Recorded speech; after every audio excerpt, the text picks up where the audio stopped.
Hey, sexy monkeys, welcome back to the Sky Gene Experience. I'm your host, Ben, and today we're going to talk about everything I know about the up and coming Jeepers Creepers Reborn. Oh, shit! No, my shoulder! Awesome! Mom! Mom! Hey, Derek, you know what's always good for shoulder pain? What? If you lick my butthole. Snap!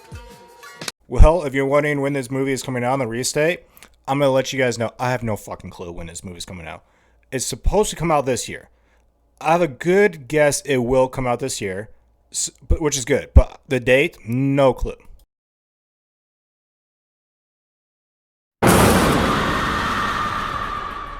So I did write a pass on the script, sharing my thoughts, and that combined with the original script, I think we started to find the right tone and right rhythm and right style. Nowadays, horror movies are they are maybe more in the psychological level and more in that sort of sense. And everybody of my generation knows who is Freddy Krueger, Jason. We've all been scared of these people to death.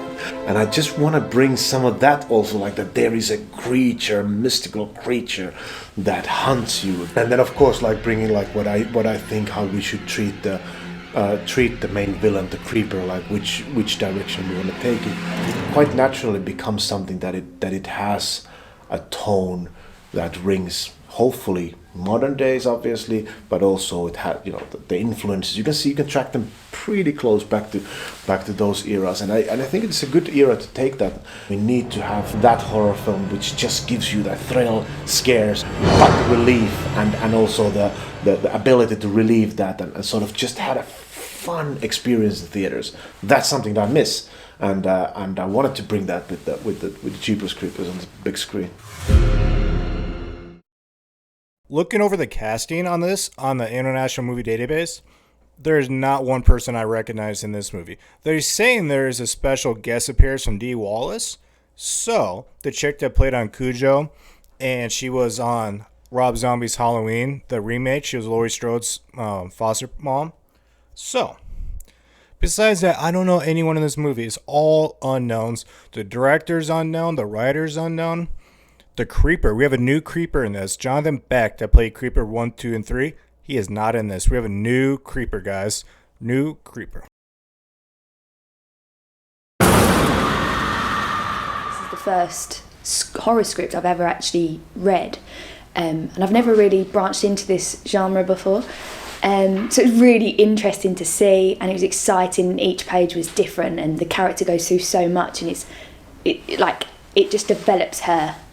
She's feisty, she's independent, she's strong, but she's reserved to a certain extent. And then you see the anxiety take over of these premonitions, these dreams, and you just see it shatter her.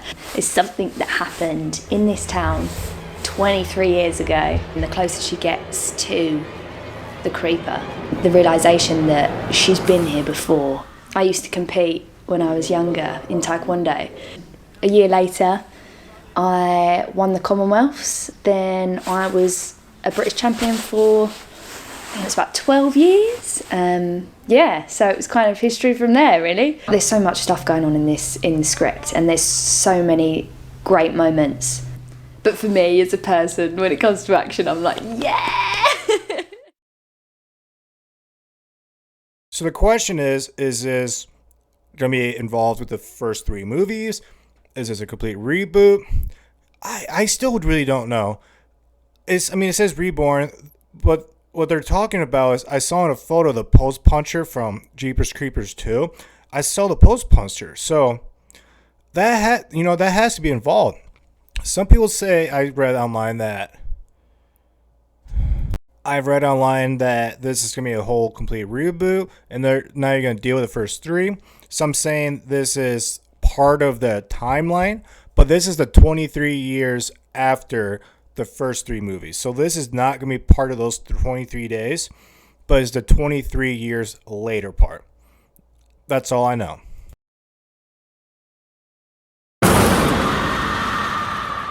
Well, I play Chase, who's a bit of a funny man and a nerd. He loves comic books, but most importantly, he loves horror films. So he has a few surprises up his sleeves when he takes his beloved girlfriend off to a horror festival. As you can see, Horror Hounds. and it's a huge legendary festival in Louisiana. I've always had like a soft spot for Louisiana and the culture and everything, so I got a dialect coach. But like most Brits, we've been raised with American TV, so that's really helped. And I also wanted to add in a bit of Louisiana slang and do it justice. Chase is very much into his conspiracy theories, and along the way he finds that most, if not all of his theories have come true, but not in the way that he expects. What I'm mostly looking forward to is coming face to face with the Creeper. Jeepers Creepers 1 was my first ever horror film, and I couldn't sleep for a week, and I think this is a bit more scarier for me, yeah.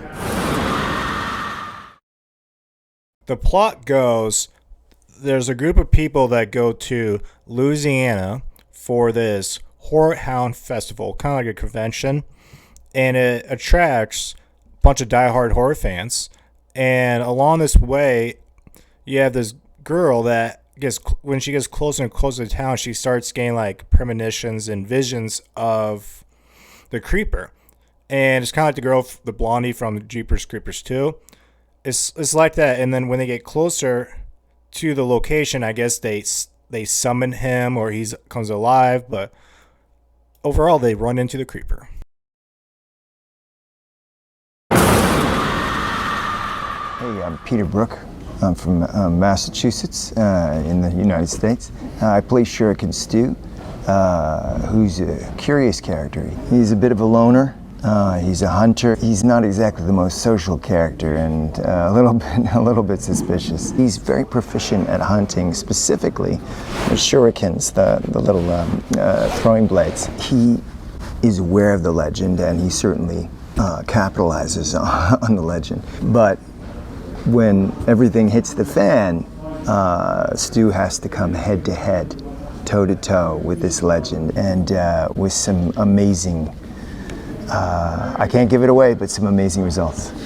I've done a fair amount of horror in my career, and this is pretty cool. I love this script, and it's fun, and you never know where it's going. It's a roller coaster, and I'm so excited to be involved in this. This movie is the first that Victor Silva is not involved. He's the director and writer of the first 3 movies. He has nothing to do with this movie. He's not even getting a paycheck of the profits of this. They made that very adamant. And so which means it's going a whole different route, because the end of Jeepers Creepers 3, they introduced Trish, the girl from the first movie, and they were going to have her be the main person in the 4th. That's all scrapped. That's not going to happen. A lot of this movie is inspired from the comics. Even the look of the creeper, they got the inspiration from the comics, with some of the first movie also, but it's going to be a completely different looking creeper.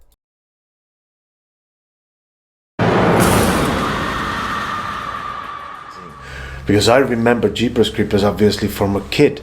Well, not a kid, but from the early 2000s when I was in my 20s, which is very, very the year when you watch that stuff, and you're like, I was very scared, and I was very, new Jeepers Creepers, and then having that land on my table, like, this is something absolutely amazing.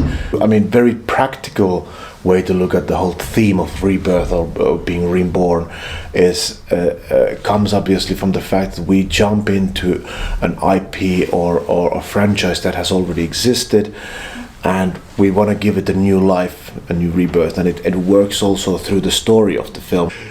You hear like, yeah, this was the first film we saw when I went to first date with my now wife and stuff like that, and I think it's always fun to hear that kind of stuff. So I hope that also it generates that kind of stories, and just bringing a fun new horror franchise and giving it a new life to a new audience, and that's really the only real hope about this.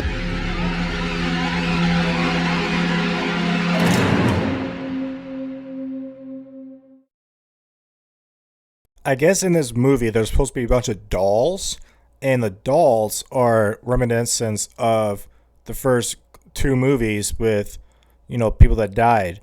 And I'm really curious what that's supposed to be.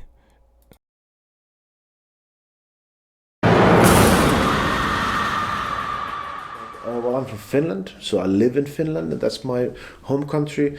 I work a lot abroad, and that's not sort of different for me. But working abroad in COVID times is way different because the travel restrictions, I can't see my family, I can't bring them over, I can't fly back home. That hit me actually quite hard at one point. I realized that, oh my God, I'm totally stranded from my family and sort of my home and everything that everything I have over there in a way that I've never been before. Adding to that, the whole COVID thing is just, it was very scary in the beginning, and I was like, I don't know how we're gonna do this. How is this gonna happen in any way? Like, how do you make it safe? How do you make it something that's comfortable to work with? And I know that the producers, especially, must have been scratching their head. You realize how complicated and complex a filmmaking process is. I think we were pretty damn good with it. There was no COVID infections during the production, and everybody got tested, everybody got safe, and everybody walked home healthy. So I think that's the most important achievement of the production of this film. And I got very, very good quality with this amazing team. Well, I've seen some pictures of the truck, and all I know is definitely an improvement from the third movie, because my God, the Creeper's truck in the third movie was fucking pathetic. So I'm glad they're getting that one's nice. All I care about this is we get in the right direction going back to the first movie. Because after Jeepers Creepers 3, my God, that fucking sucked. I love this franchise, but that movie fucking sucked. So all hope is it goes back up toward Jeepers Creepers 2. That direction. We need this to go in the right direction so we can keep getting more and more involved. Alright guys, that's really all I know so far about this movie. I hope you guys all learned something more because I really love my Jeepers Creepers. And I hope this franchise gets back on its feet. And I'm really curious when this movie comes out because I want to see it. So, alright sexy monkeys, I will see you next week on my episode of Everything That I Know. Until then, stay out of jail. But if you go to jail, remember, don't drop that soap.